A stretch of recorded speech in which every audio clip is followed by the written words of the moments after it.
Y'all like it. This is called In Which the Author Commits Blasphemy. The hottest take I have in my arsenal is Jesus, if he existed, had a savior complex resulting from untreated PTSD. Think about it. He told me not to stay the night, and I tore my hands on broken glass, tripped over a bootlace. The street lamps mocked me home at the smallest of hours. The next time I saw you, my palms bloody tatters holding too fast to something long shattered. You called them my stigmata and asked if I had plans. I'd be lying if I said I didn't miss those scars. My love has never saved anyone. Live long enough, and all your heroes turn to ghosts. And eyes that once saw into you will slide over you like a sticker to a wet surface. Oh, I pretend to love in teaspoons. Measured doses like it's scarce, but I am not subtle. Eventually, you were bound to ask how a supply never replenished could be so freely given.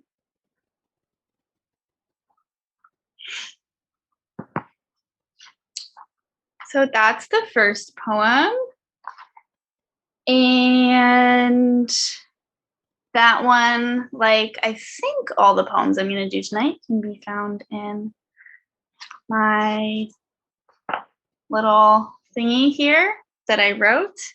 And I apologize for like jumping the gun in the chat. What I was trying to do was like prepare a list, of links. And then I was like, ooh, I'm going to format it. And then I clicked return. And then of course, when you click return, it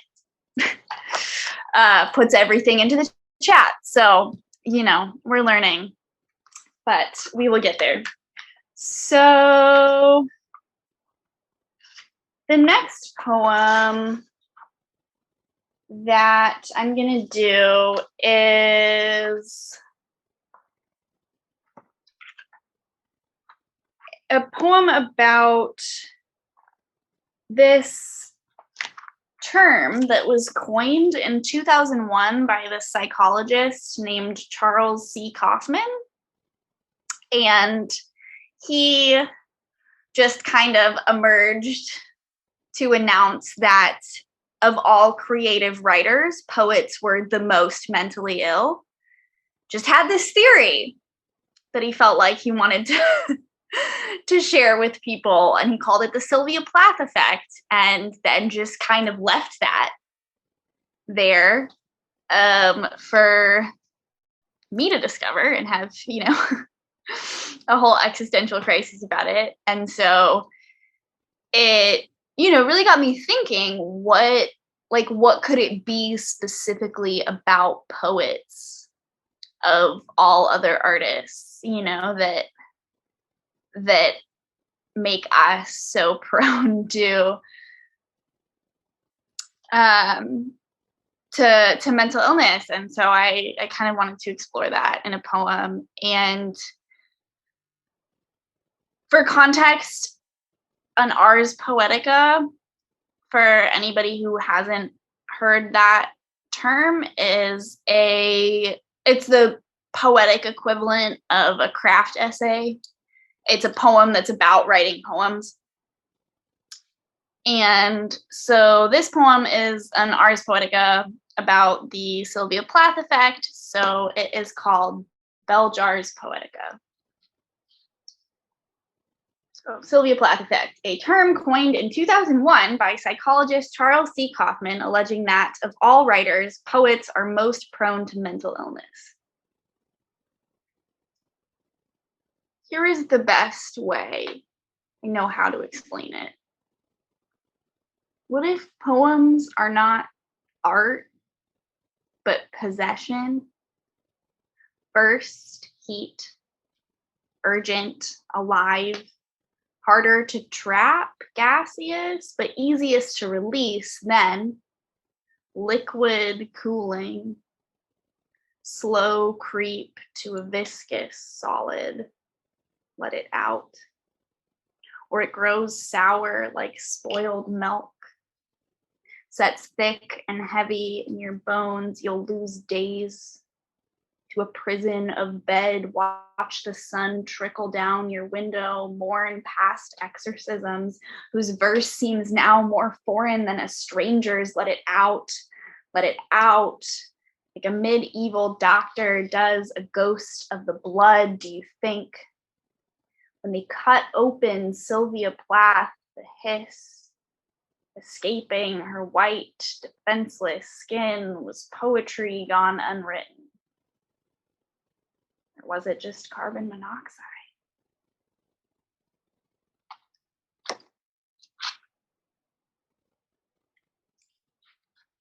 That one's kind of dark, but thank you for holding that with me. It's sort of funny doing virtual features. I haven't done a virtual feature in a while, and I've only had one other virtual show this tour. All the rest of them have been in person, so it's very hard to know when a poem is over, because usually there's a transition or whatever, but it's just silence. And I have a thing where if there's silence, I get anxious and I try to fill it. And so I think it's been a very interesting process of, discovery, learning all of these things about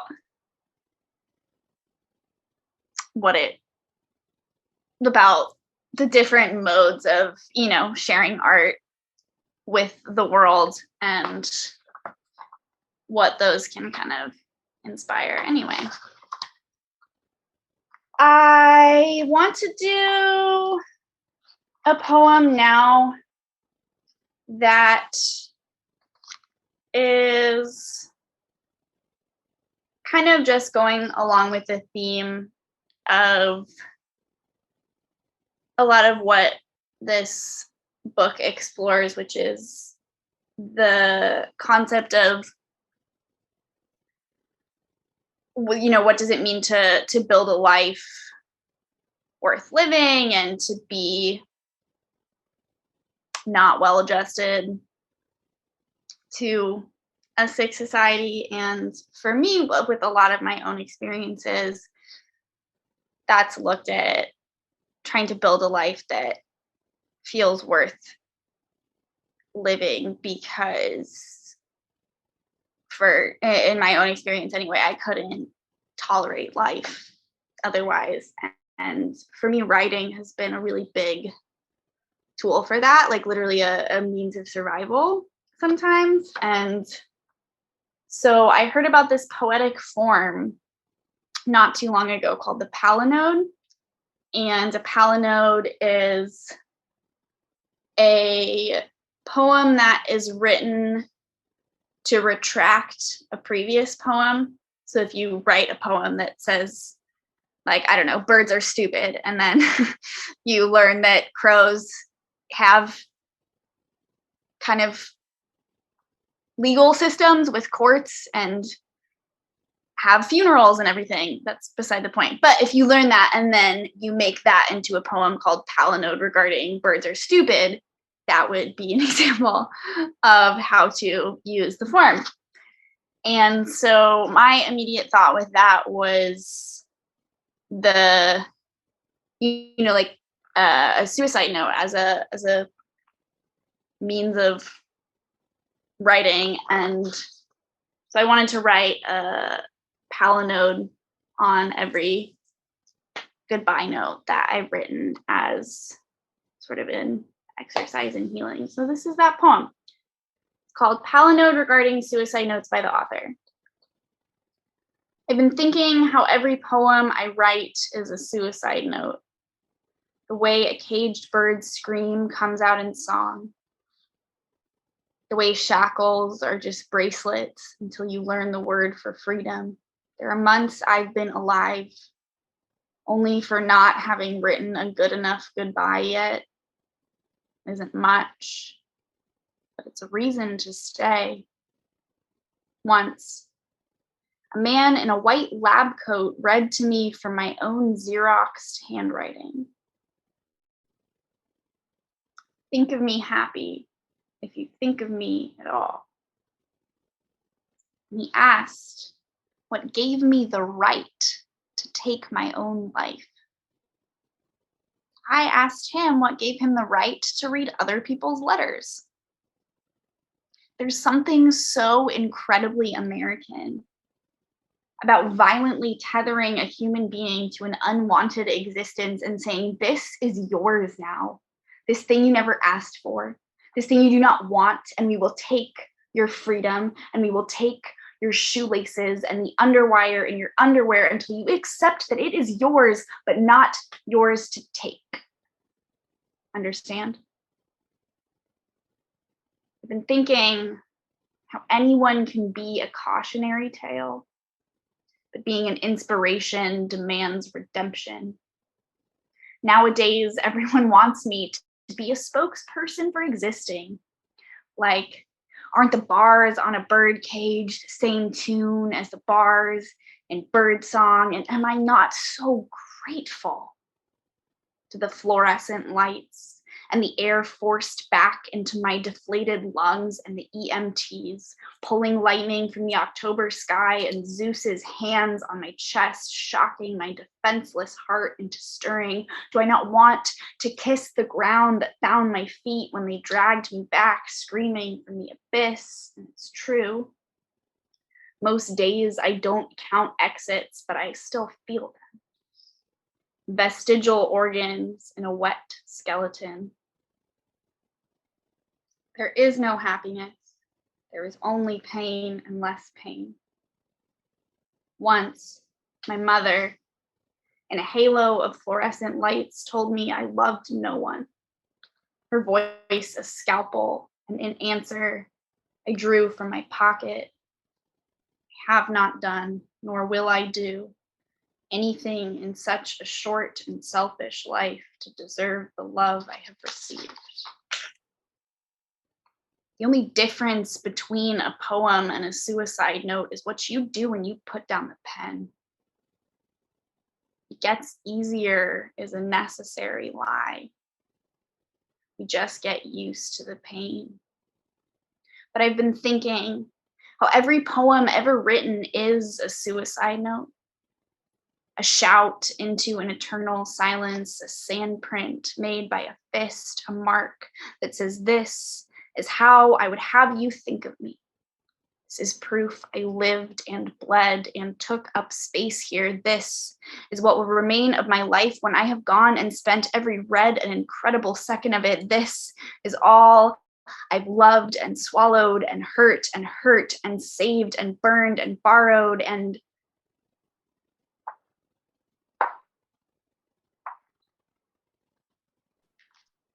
a poem next that's about Zelda Fitzgerald, who, if you haven't heard of her, she is the wife of F. Scott Fitzgerald of Great Gatsby fame, whose book we were all probably forced to read in high school.